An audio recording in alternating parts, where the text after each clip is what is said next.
السلام عليكم. واش عمرك تخيلتي تدوز ليلة في الربع الخالي؟ صحراء ما فيهاش حس الحياة، غير الرمال والجن اللي كيتسناوك في الظلام. مغامرة بدات بالفضول وحب الاستكشاف، وسالات برعب حقيقي فاش شفنا اول جثة وسمعنا اصوات جاية من الظلال كتتكلم بلغة منسية.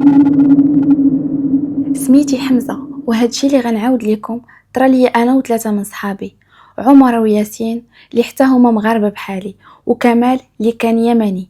جمعتنا الخدمه في الكبس هنا في السعوديه، وجمعنا حب المغامره وداكشي الغريب اللي ما كيوقعش للناس العاديين. كل ليله كنا كنجمعوا مورا الخدمه، اغلب هضرتنا على افلام الرعب، المغامرات، قصص الجن والصحراء، خاصه الربع الخالي اللي غير كتسمع سميتها كيضربك الضوء. صحراء ما كترحم، ما كتعرف الصاحب، كيقولوا عليها سكن الجن ومقبرة الضائعين، الداخل مفقود والخارج مولود. دازت الايام حتى وصلت العطلة الوطنية اللي كانت المدة ديالها 4 ايام. مع الملل وقلة ما يدار، كمال اقترح علينا نخيمو في الصحراء واحد اليومين. بطبيعة الحال بالزعامة اللي فينا والحماس كل شي وافق، ويا ريت كون غير ما مشيناش. بعد ما اتفقنا جا وقت الفلوس، كل واحد فينا حط النصيب ديالو. كرينا تجيب، واللي بقى خدينا به الماكله، الماء، الخيام والماتيريال اللي غادي خصنا في ديك الرحله. فرقنا المهام: كمال كان هو اللي كيعرف يسوق مزيان وسط الرمله، عمر كان مكلف يقرا الخرائط، ياسين كان الدور ديالو في اللوجيستيك، وانا الضحك والراوي ديال الحكايه اللي ما كناش عارفين شنو خازن لينا فيها القدر. نهار اللي تحركنا كانت الشمس يلاه بدات كتطلع، كل واحد فينا فكرشو شويه ديال الخوف وما عارف شنو السبب، ولكن الفرحه والحماس كانوا غالبين. شدينا الطريق وخلينا المدينه والضو ديالها ورانا. الطريق صراحه كانت كلها مزيانه، الضحك، اللعب والموسيقى مجهده، وفي كل مره كنوقفوا باش نرتاحوا وناكلوا. وصلنا لقلب الصحراء مع جوايه المغرب. نصبنا الخيمة، شعلنا العافية، لعبنا، كلينا وجلسنا كنتفرجوا في النجوم بحال إلا أول مرة كنشوفوهم. كانوا قراب بزاف وواضحين لواحد درجة ما تصوروش. المهم دازت الليلة مزيانة ونعسنا في أمان الله وحفظه. سبحان الله، ولكن ديما الحاجة الزوينة ما كتدومش. غير فقنا في الصباح قال لنا كمال بلي دخلنا في الأعماق ديال الربع الخالي، البلاصه اللي ما كيسكن فيها حتى واحد، حتى من العرب الرحل ما كيدوروش بها. الرمله ولات صفرا بزاف مغلوقه، والهدوء اللي كان تما ماشي غير سكون، كان بحال شي سكات ثقيل، شي حاجه كتحبس النفس. ولكن في الصراحه حتى واحد فينا ما كان مسوق، بالعكس هادشي غير ما زادنا حماس. وغير وصل العصر هزينا الطوموبيل باش ندورو نشوفو شنو داير بينا. وحنا كنتمشاو شويه كمال ضرب فران على غفله: دراري شوفوا شنو كاين قدامنا. كلنا شفنا في الجهه اللي شير ليها كمال. كانت واحد الحفره كبيره مدوره وسط الرمله، كانت فيها جثه اللي ما كانتش كامله، كان بحال شي بقايا ديال بنادم يابس ومحروق بالشمس، النص مغطي بالرمله والنص الاخر كيبانوا فيه غير العظومه ديال الصدر واليدين. بقينا غير مصدومين وكنشوفوا. اول واحد دوا هو ياسين، قال لنا هذا ما يكون غير شي سارح اللي مات هنا بالعطش، و100% غادي يكونوا الجثث ديال الغنم ديالو حداه. قلبنا ما لقينا حتى حاجه من غير ديك الريحه ديال الموت اللي كانت خارجه منه. قررنا باش ندفنوه وصلينا عليه واتفقنا باش ما نعاودوش نهضروا عليه. ولكن كانت هذه غير البدايه، حتى وصل الليل فين بدا كل شيء. الريح بدات كتصفر بواحد الطريقه غريبه، ماشي بحال الريح العادي، والرمله كطير فوق منا والعافيه كتطفى بالزربه. وخا ما كانش الريح مجهد، طفينا العافيه ودخلنا باش نعسو، حتى كنسمعوا واحد الصوت بحال ديال الضفار كيضرب في الحديد ديال الطوموبيل. في الاول توقعنا يكون شي حيوان مفترس، ولكن راه مستحيل اي حيوان يوصل لهاد البلاصه فين كتنعدم الحياه.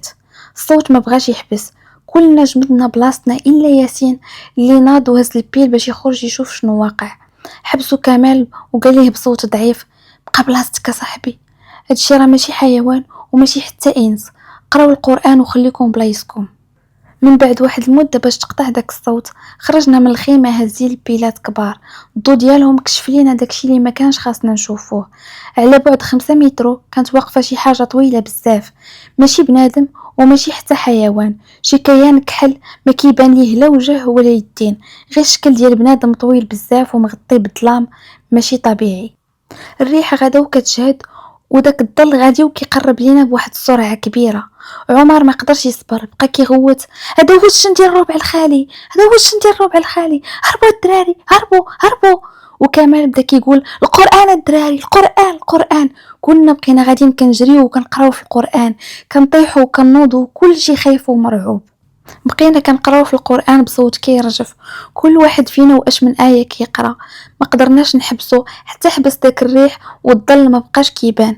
تكمشنا في الخيمه داخلين في بعضياتنا، كنتسناو غير امتى يطلع الصباح. كانت الليله طويله بزاف، ما حبسناش فيها القران حتى بان الضو ديال الفجر. قررنا ما نضيعوش الوقت، خاصنا نخرجوا من هنا بالزربه. جمعنا كلشي وشدينا الطريق اللي خرجتنا في واحد الواد، هاد الواد اللي ما كانش نهائيا في الخريطه. عمر كيفهم مزيان في الخرائط ومستحيل يتلف. قال بلي هادشي جديد، بحال الا الارض تبدلات فجاه.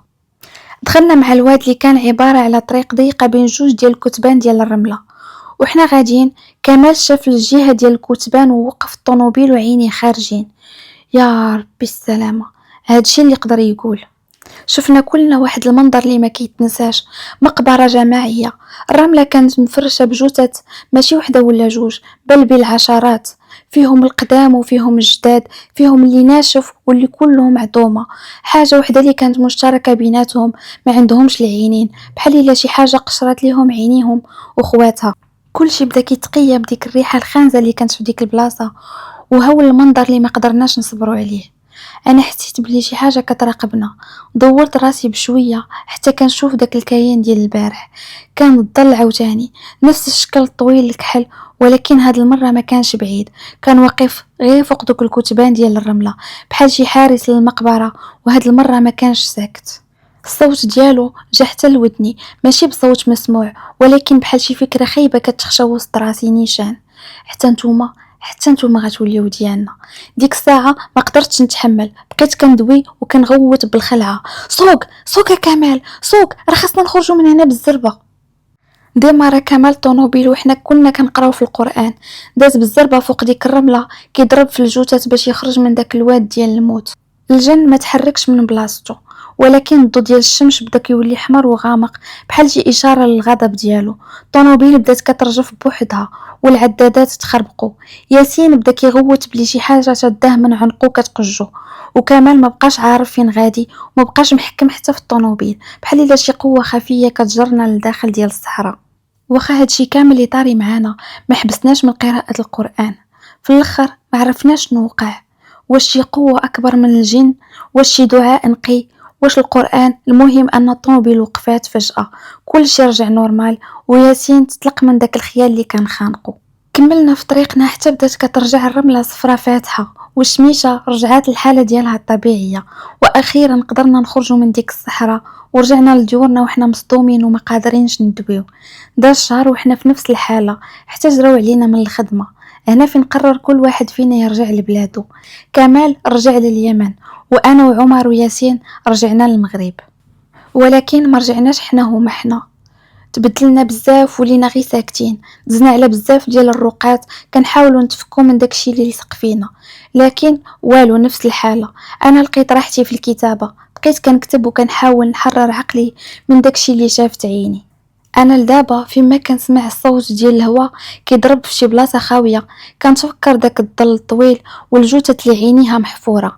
الخوف الحقيقي ماشي في الموت، الخوف هو فاش كتعرف بلي كاينه شي حاجه اكبر منك بزاف تابعاك وكتسناك في الظلام. الا وصلتوا حتى لهنا ما تنساونيش من جيم واشتراك. وكان هذا هو الاخر ديال القصه ديالنا. كيف كنقول لكم ديما، الله ينجينا وينجيكم من شر الجن والانس. باي.